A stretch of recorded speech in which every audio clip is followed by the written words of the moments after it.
On the morning of March 3rd, I opened my door to find a bright orange notice taped to my garage. "Cease all commercial activity," it read. Someone claimed I was running a surveillance business from home, but what they didn't know is that I'm a federal data analyst on paid leave with nothing to hide. I'm Marcus Talley, 38 years old, and until recently I lived the quietest life you could imagine in Oak Hollow Estates, a gated community tucked between Fairfax and Reston, Virginia. After 10 years working in classified data systems for a federal agency, I finally took a break. 6 months of paid leave, approved, cleared, and long overdue.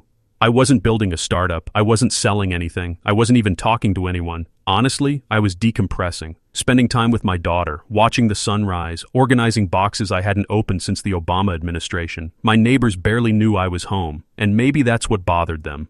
Because a week into my leave, the HOA began treating me like I was a criminal. They accused me of running an unauthorized business out of my garage, a violation that came with $500 per day fines and threat of legal action. They said I had clients coming in and out, that I had equipment wired to the street. None of that was true. But here's the twist. I do know what surveillance equipment looks like. I do know what constitutes lawful investigation. And I do know how to collect evidence, the kind that holds up in federal court. So if they wanted a fight, they picked the wrong data analyst. Tell me where you're watching from. Have you ever been punished for doing absolutely nothing wrong just because someone misunderstood you or wanted control? Stick around.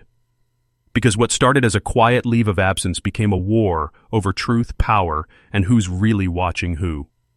For the first time in over a decade, my mornings didn't begin with encrypted conference calls or surveillance packet logs. They started with a ceramic mug and the sound of mourning doves outside the window. I'd sit on the back patio of my home in Oak Hollow Estates, letting the sun filter through the leaves, and think, this is what stillness feels like. I bought the house in 2019, shortly after my wife and I relocated for my job at the Federal Data Center in McLean, Virginia. She'd loved the neighborhood on site, the walking trails, the ivy-covered mailboxes, the fact that every house looked like it was designed from a slightly different magazine spread.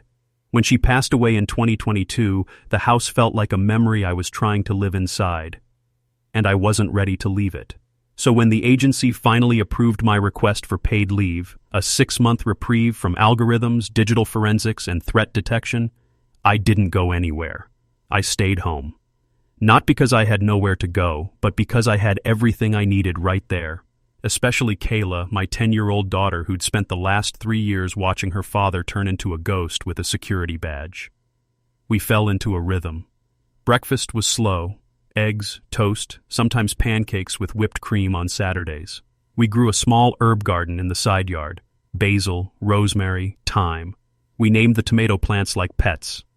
I repurposed the garage into a half-storage, half-recovery space. Not an office, not a lab, just a well-lit, well-organized space with a treadmill, an old desk, a few file boxes, and 2 monitors I hadn't used in years. I wasn't consulting, I wasn't selling, I wasn't building some secret empire. I was cleaning up the remains of a life I hadn't had time to grieve. Some afternoons, Kayla would ride her bike down the sidewalk while I digitized home videos from when she was a baby. I'd scan her mother's old journals, sort through photo albums, and finally label the mystery bins that had followed us through 3 houses. One evening, I remember finding a box marked 2003 Kansas. Inside were receipts, hospital wristbands, and our first ultrasound photo. I just sat there, holding it. That was the kind of work I was doing. The neighborhood, for the most part, stayed out of our business. It was quiet. Cul-de-sacs lined with pastel shutters and perfectly measured hedges. Retired couples walking dogs, remote workers jogging at noon. There was a little free library on Sagebrush Court, and someone always put out hand-painted seasonal signs near the fountain. It was the kind of place where people smiled at you just enough to not feel creepy. A place designed to soothe. Karen lived 3 doors down. At first, she seemed exactly like everyone else. Pleasant smile, smart haircut, drove a leased crossover. She asked about Kayla when we passed on walks. Once, during a rainstorm, she even brought our garbage bin up to the house when it blew into the street. I didn't know her last name. I didn't need to. The HOA was barely on my radar. It was an auto-pay line item, $60 per month, deducted on the 15th. I received quarterly newsletters in Comic Sans font, mostly reminding residents to maintain visual harmony in their yards. We were expected to paint our shutters neutral colors, refrain from using bright holiday lights, and keep grass below 3.5 inches. Reasonable stuff, really, especially compared to the horror stories I'd heard from other HOAs. The most aggressive notice I'd seen in the past was about someone leaving their kayak visible beside their fence. That was it. So I didn't think twice when I opened the garage to set up a scanning station. There were no deliveries, no foot traffic, no signs, no noise except for the hum of a scanner and maybe some jazz playing from my laptop. The second monitor wasn't even connected to Wi-Fi. I used it for viewing family photos. Every now and then I'd prop open the garage door to get some airflow. It was May, and the weather was perfect. Kayla liked sitting on the steps with a book while I worked. She was on a mystery novel kick, devouring titles faster than I could find them. Sometimes I'd print a puzzle from one of her online reading games. Other times we'd sit quietly, side by side, doing absolutely nothing. And for the first time in years, that felt like enough.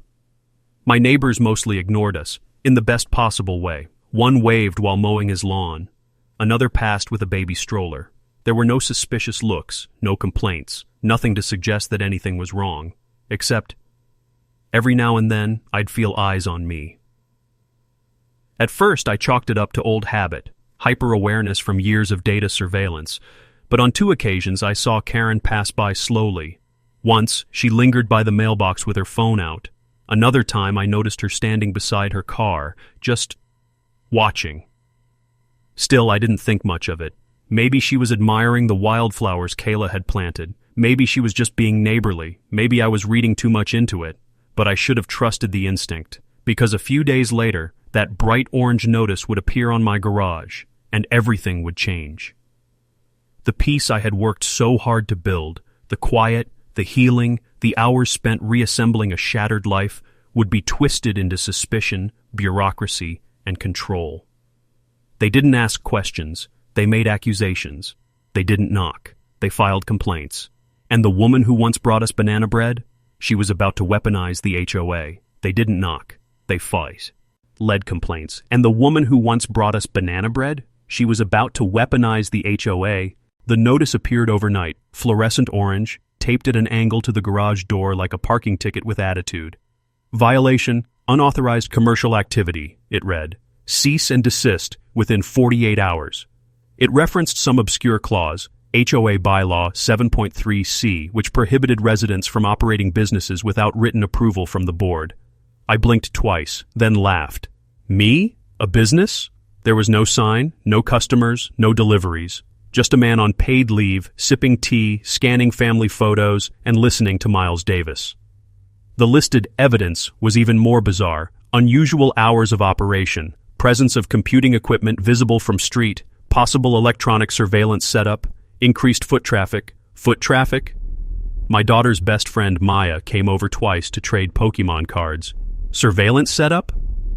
That would be my ancient desktop, a label printer, and 2 plastic bins of USB cables from 2007. The so-called unusual hours were me sitting in the garage with the door cracked open at night, reading or watching documentaries while Kayla slept upstairs. At first, I treated it like a mistake. Maybe it was a clerical error. Maybe someone mixed up addresses. So I did what any rational adult would do. I responded calmly.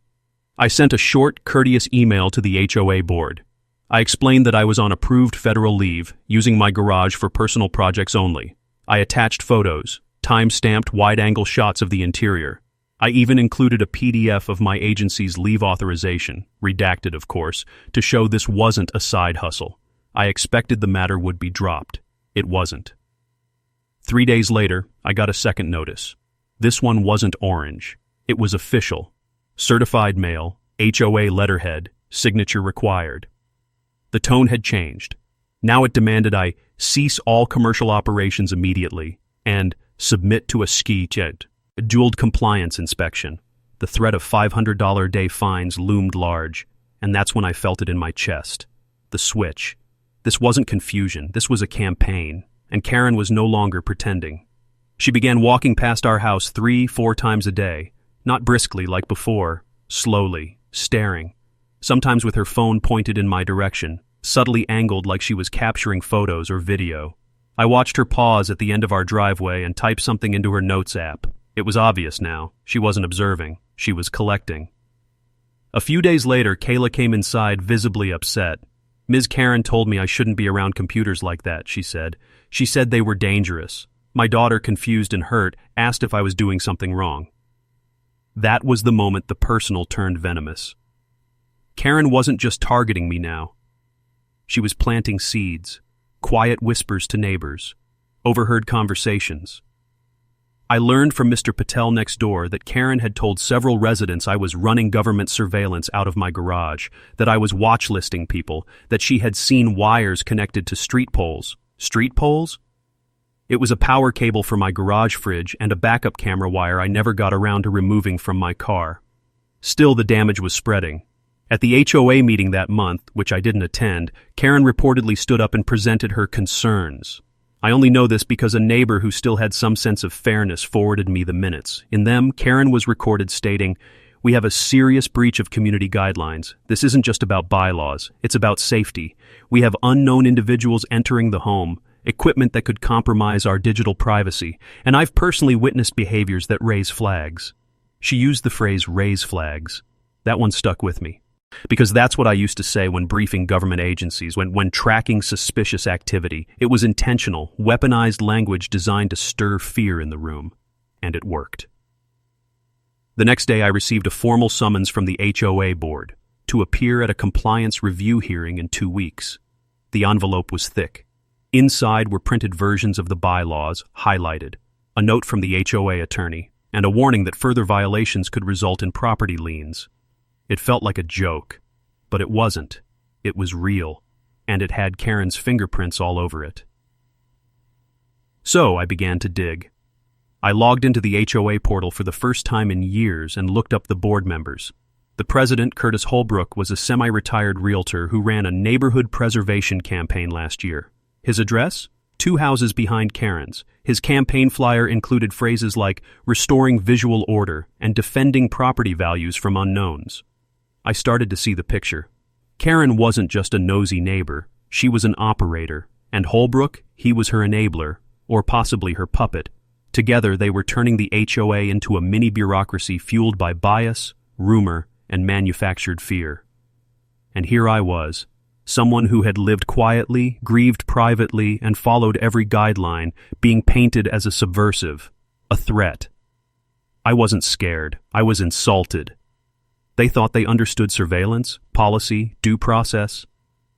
They didn't realize the person they were targeting had written compliance briefs for agencies Karen probably couldn't name, that I'd reviewed operational manuals thicker than their bylaws, that my leave didn't mean I was asleep. And the one thing they didn't count on? I document everything. That garage, the one they feared so much, had cameras, legally installed, legally registered, because I believe in evidence, I believe in record keeping. And I had receipts, video logs of every single moment inside that space, every visitor, every non-event, every Karen glance caught on the periphery. They wanted a case? I was about to give them one they'd never forget. They wanted a case? I was about to give them one they'd never forget. But before I could even open the folder of surveillance logs, before I could print my leave authorization, before I could walk into that compliance hearing with quiet fury, the pressure escalated.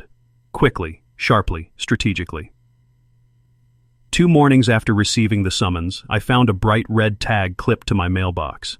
It wasn't from the USPS. It had the HOA crest on it, a faux gold seal with an eagle and fountain, and a laminated note that read, "Under surveillance, pending compliance review."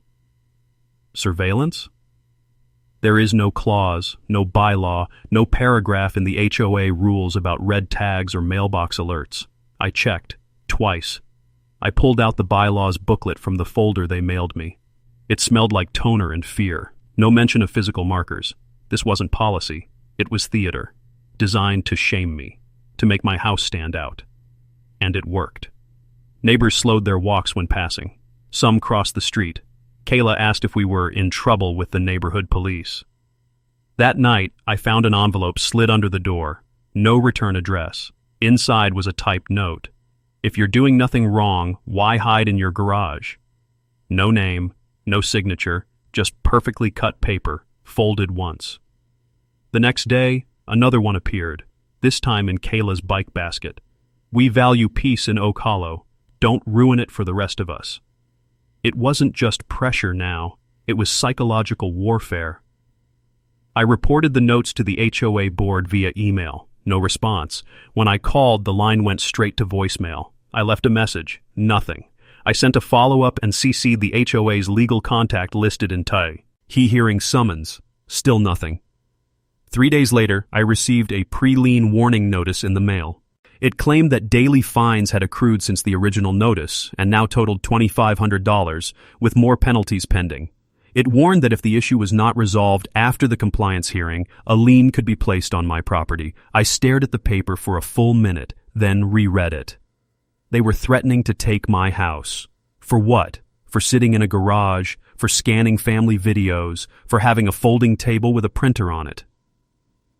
I wasn't just angry, I was stunned. And that's a dangerous emotional state for someone trained to think in patterns, collect intelligence, and uncover systems of abuse. That night, I rewatched the footage from my exterior cameras. I'd installed them when Kayla started playing outside more often. The feeds showed Karen walking by every day, pausing, peering in, taking notes. She wasn't just observing, she was documenting her version of the story.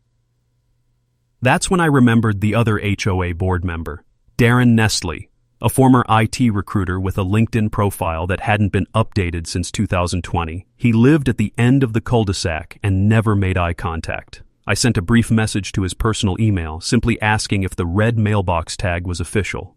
No reply. But 2 hours later, the HOA portal account I had logged into the week before was locked. I tried resetting the password. Blocked. I tried accessing the community discussion board. My IP was banned. They were closing ranks. So I called a friend, someone from my former agency who now worked in municipal data security. He checked the HOA's LLC registration. Turns out Curtis Holbrook, the board president, had created a private consulting shell last year called Hollow Property Solutions LLC. Its mailing address, Karen's house.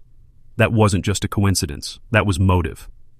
I started to understand. They wanted to pressure me into selling, or scare me into silence, and teat. His made the most sense. Create a paper trail that could justify legal action if I pushed back. A power move disguised as bureaucracy. And it was working on some neighbors. Old Mrs. Denning stopped waving. The woos, who used to chat about recipes, avoided eye contact. Even Mr. Patel, who once said Karen was high-strung, now looked like he was afraid to be seen talking to me. The community was fracturing. Kayla asked if she could stop playing in the front yard. I feel like someone's watching me, she said quietly. And that was it, the final straw. I could take the fines, the notes, the lies, but making my daughter feel unsafe? That crossed a line I don't forgive. So I printed every email, logged every message, photocopied every notice and letter. I time-stamped every piece of camera footage, labeled it, and assembled it all into a single document package, the Oak Hollow file. I knew how these systems worked. They wanted me to crack, to get emotional, to make a mistake. But instead, I got methodical. I documented how the bylaws had been altered 6 months ago, quietly, without homeowner vote, to include vague language about digital disturbances. I found proof that Karen had been emailing Holbrook daily for 3 weeks straight. I discovered that the compliance hearing was being held in Karen's backyard shed, disguised as a community meeting room. You read that right? A shed. They called it the Heritage Garden Office. There was no neutrality, no process, just a show trial waiting to happen. They were trying to corner someone who'd spent a decade writing threat assessments on foreign adversaries, who had testified before congressional subcommittees on data integrity, who once flagged a billion-dollar fraud ring based on a single line of suspicious metadata. And now, their biggest mistake, they underestimated me. The pressure had built, but I didn't crack. I printed everything. I organized it into a 3-tab binder. I made a copy for myself, one for the city zoning office and one for the press, just in case. And I walked into that shed with Kayla's hand in mine, calm as glass. The hearing was next, but they had no idea what was coming. The hearing was next, but they had no idea what was coming. On the morning of the compliance review, I didn't wear a suit. I didn't storm in with an attorney. Instead, I wore what I used to call my quiet armor. Pressed slacks, a fitted black polo, and my agency-issued belt clip. Not a badge, not a flex, just a signal, subtle and professional, that I wasn't the kind of man you corner in a shed. Kayla stayed with Mrs. Denning's sister down the street, one of the few neighbors who hadn't turned on us. I told her I had a grown-up meeting. She nodded and packed her favorite book. The Heritage Garden office, as described in the HOA email, was Karen's backyard shed. No signage, no meeting room, just a cedar structure that looked like it had been ordered off a home improvement catalog, converted with laminate flooring and 2 folding chairs stacked in the corner. Inside, the board sat in a makeshift ark, Curtis Holbrook, smug as ever, wearing a golf vest with the HOA crest embroidered over his heart, Darren Nestle, face blank, eyes flicking between papers, and Karen seated dead center, flanked by 2 file folders and a glass of cucumber water like it was a courtroom. No legal counsel, no city representative, just them. Curtis opened the meeting with a prepared statement. We are here today to review potential non-compliance related to Mr. Marcus Talley's use of his property in ways that may violate HOA Bylaw 7.3c and compromise the safety and harmony of Oak Hollow Estates. I raised a finger. Before we begin, I said, I'd like to enter some documents into the record. Curtis B. Linked. I placed a black 3-tab binder on the table, labeled the Oak Hollow File, Compiled Evidence Marcus Talley.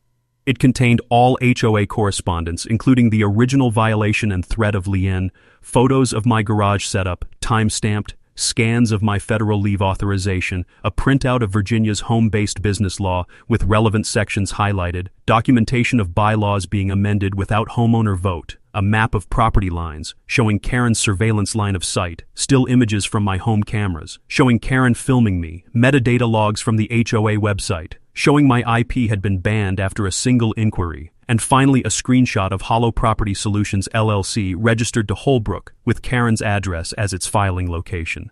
I slid it forward and sat down. Silence. Karen didn't blink, but her fingers tightened slightly around the cucumber glass. Holbrook shifted uncomfortably. Mr. Talley, he began, we're not here to review your past employment or speculate on unrelated. It's not unrelated, I interrupted calmly. This documentation demonstrates a deliberate and escalating pattern of harassment, misinformation, and improper procedure under the guise of community enforcement. You accuse me of operating a surveillance business. I've provided video evidence that I was scanning family photographs. You claimed foot traffic. I've shown it was children visiting my daughter. You cited electronics. I've shown a basic home setup. No income, no business filings, no violations under county code. I let the words settle. Then I added quietly, but if you'd like to pursue that narrative under oath, I'd be happy to involve federal counsel. Darren's mouth dropped slightly. I opened to a tab in the binder and pulled out a letter, printed on Fairfax County Zoning Department letterhead dated 3 days prior. It confirmed that after my voluntary inquiry, the county found no evidence of commercial activity and no code violation at my address. This, I said, tapping the paper, is from the office that actually governs home use in this county, not this shed. Holbrook cleared his throat. We were only following up on community concerns, which were instigated by a single neighbor with a personal grudge, I said, looking straight at Karen.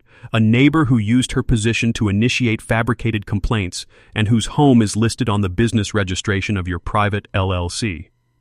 Curtis tried to speak, but no words came. I continued evenly. I've submitted all of this to the city attorney's office.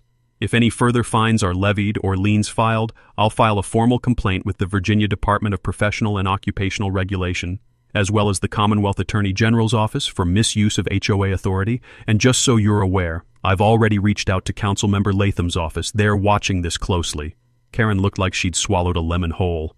There was a pause, a deep, full pause, the kind of silence that doesn't just mark discomfort, it announces defeat. Curtis eventually muttered something about needing to confer. He ended the hearing, said they'd follow up in writing, but they didn't need to, because as I stood, I handed them each a copy of the binder. One for your records, I said, just in case anything goes missing later. I walked out of the shed, calm, unbothered. The sun was brighter than I remembered. 2 days later, I got an official letter. No further action will be taken.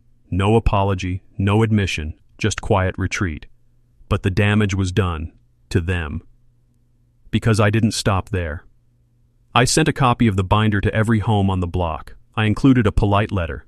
This is what has been happening behind the scenes. I believe in transparency, and I believe you deserve to know how your HOA leadership has been operating. That week, the HOA in each neighborhood came alive. People who hadn't spoken to me in weeks knocked on my door. Mr. Patel brought over mango ice cream and said, "I knew something felt off." The Woos apologized and asked if Kayla wanted to come to their daughter's birthday party. Even Mrs. Denning, who had once glared at me over tulip bulbs, said she'd be attending the next HOA election, because now they saw it. The hidden power wasn't just my credentials. It was the truth, carefully preserved, calmly delivered, impossible to ignore. They thought they could pressure a man into folding. They didn't know I had trained my whole career to unravel lies, and now the thread had been pulled. They thought I'd stop once the charges were dropped, but they were wrong. Because by the time the HOA delivered their cowardly letter, "No further action will be taken," I had already turned the gears of something much bigger than they imagined. The binder wasn't just documentation, it was a fuse, and now the neighborhood was watching. The week after I distributed the Oak Hollow file to every doorstep, a quiet revolution started brewing. First came the emails, then the calls. Neighbors who once avoided me now stood at the end of my driveway with concerned expressions, clutching my letter and flipping through pages of receipts, screenshots, and zoning code.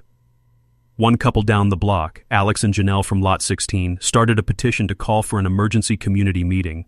Within 72 hours, over 40 households signed it. The HOA couldn't stall, not legally. According to their own bylaws, which ironically I had highlighted in my binder, any petition with more than 25 homeowner signatures required a public response within 7 days, so they had no choice. The meeting was set for the following Tuesday, 6:30 p.m. in the Oak Hollow Community Pavilion, an open-air structure between the tennis courts and the Rose Garden. I arrived early, sat near the back, no clipboard, no laptop, just a clean copy of the binder balanced on my knee like a quiet promise. By 6:25, the seats were filled. By 6:35, people were standing along the fence line. By 6:40, Curtis Holbrook took the podium, and for the first time, he looked nervous. He started with a carefully written statement, trying to reframe the issue as a misunderstanding that escalated unnecessarily due to the digital age. He mentioned community trust and the importance of compliance. He spoke in vague, roundabout language designed to make it sound like the whole ordeal had been spontaneous, unintentional. And then Karen stood up. Wearing a navy blouse, HOA name badge, and her signature pinched expression, she faced the crowd and said the words, "I'll never forget."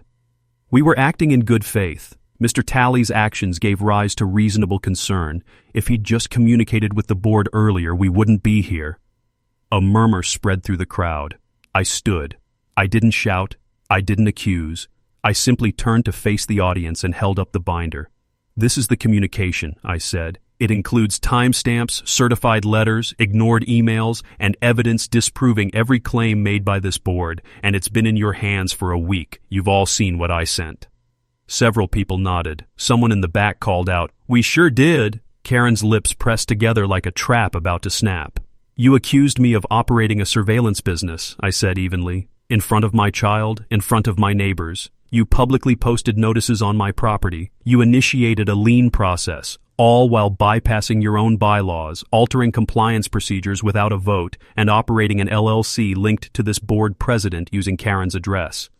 Gasps, audible ones this time. "You lied, you manipulated, you weaponized your authority, and you didn't expect anyone to push back." I walked slowly to the front and placed the binder on the podium, open to the Fairfax zoning low. Here is the official county response declaring that I violated no law, code, or policy, that my garage use was legal, quiet, and personal. Karen tried to interject. I turned to her. "You involved my daughter, Ms. Lindstrom. You frightened her, and then you lied to this community to cover your own misuse of power." There was silence. Then Alex from Lot 16 stood up. "I think we should vote now." That's when it happened. People who had never raised their voices at these meetings started standing. Dozens of hands lifted in the air. Mrs. Wu, who once refused to make eye contact with me, shouted, "Remove the board!" People clapped. Mr. Patel raised his cane and pointed it at Curtis. "You used this HOA to bully good people," he said. "We don't want you representing us." Curtis tried to gavel the meeting closed, but it was too late. The crowd surged, not physically, but with presence, calm, controlled fury.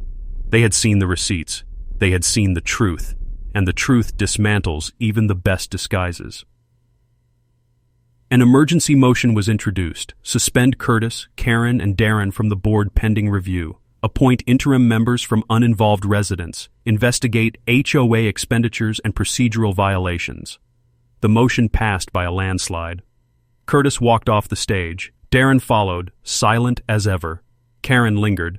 Then, for the first time, she turned to look at me. Not a glare, not a smirk, but confusion. A kind of stunned disbelief, like the bully who finally realized the playground had rules after all. She didn't say anything. She just left.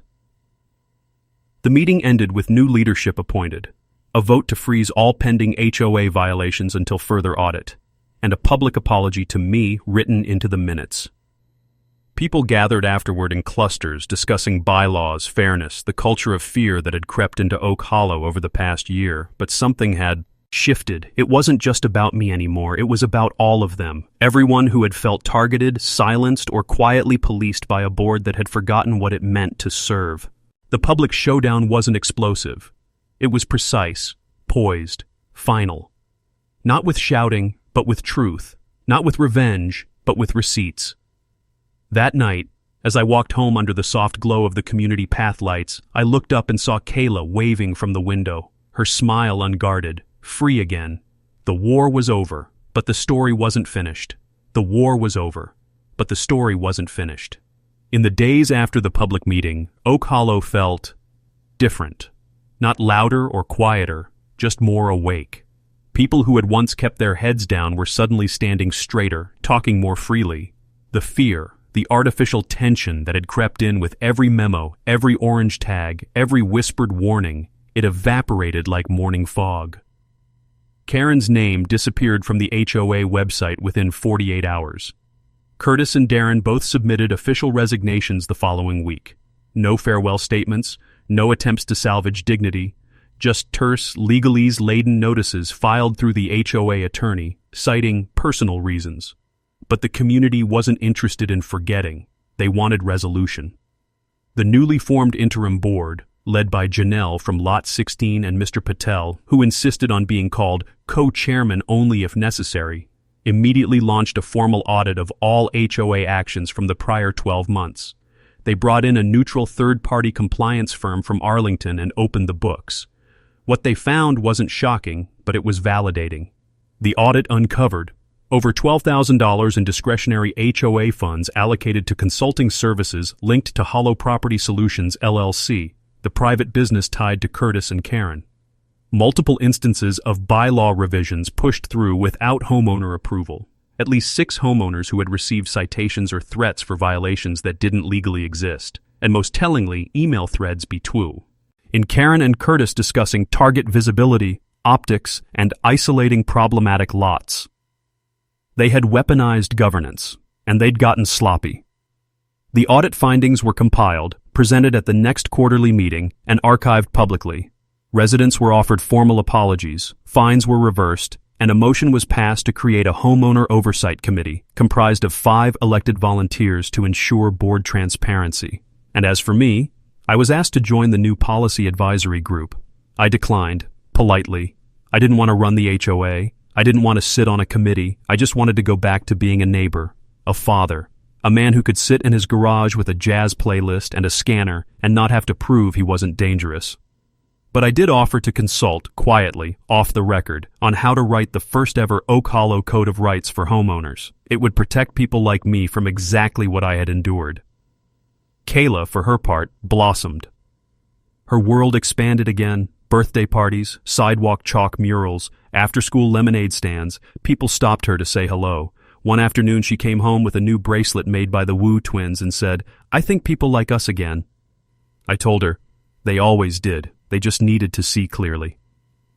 One evening, about a month after it all ended, I took a walk with her down the same block where Karen used to patrol. The sun was dipping behind the rooftops, casting golden shadows across the hydrangeas and trimmed boxwoods. We passed Karen's house. Empty. A discreet for sale sign stood just behind the hedge. No balloons, no open house, just silence. Word was she'd moved in with family upstate. No forwarding address, no goodbye. She vanished like a shadow that only existed under bad lighting. I didn't feel triumph, just closure. She hadn't been my villain because she was cruel. She was my villain because she believed she could twist the rules to her will and face no consequences, because she underestimated the quiet, the composed, the ones who don't raise their voices until they absolutely have to. She underestimated me, but she also underestimated this neighborhood. Because once the spell of intimidation broke, people remembered what it meant to be a community, not a compliance zone, not a personal empire, a neighborhood, and Oak Hollow healed. Mrs. Denning started waving again. The little free library was replenished with actual books, not passive-aggressive pamphlets. The mailbox tags, gone for good, and the new board passed a unanimous motion to ban all private businesses with financial ties to board members from operating within HOA oversight. The message was clear: this wouldn't happen again. I never got my fines reimbursed. I never got an apology from Karen. But I did get something better. I got peace back. And I got to show my daughter that when you stand your ground with calm resolve and truth, you don't just protect yourself, you protect the quiet lives of everyone watching who couldn't speak up. The garage, still mine, still quiet, still home. Yesterday, Kayla helped me scan the last of our family photos. She labeled the folder, Then and Now. We sat together and watched the slideshow. One image faded into the next. Weddings, baby shoes, old road trips, my late wife's laugh caught mid-frame. And there, woven into the timeline, was this chapter. Not the fight, not the fear. But the moment a man on paid leave reminded a whole neighborhood what real authority looks like. Final line options. They said I was running a business. What I ran was a masterclass in truth. Karen tried to evict my garage. She ended up vacating her post, and her house. Turns out, I wasn't surveilling the HB hood. I was documenting a system collapsing under its own lies. The house stayed, the scanner stayed, the father stayed. The fear? That's what finally moved out. So, where are you watching from? Have you ever been accused of something just for being quiet, for keeping to yourself, for not fitting into someone else's idea of compliance? Tell me in the comments, because somewhere out there, someone else is going through the same thing. And if this story made you feel seen, protected, or just a little more powerful, share it, because silence only helps the ones who abuse it. And in Oak Hollow, we broke that silence.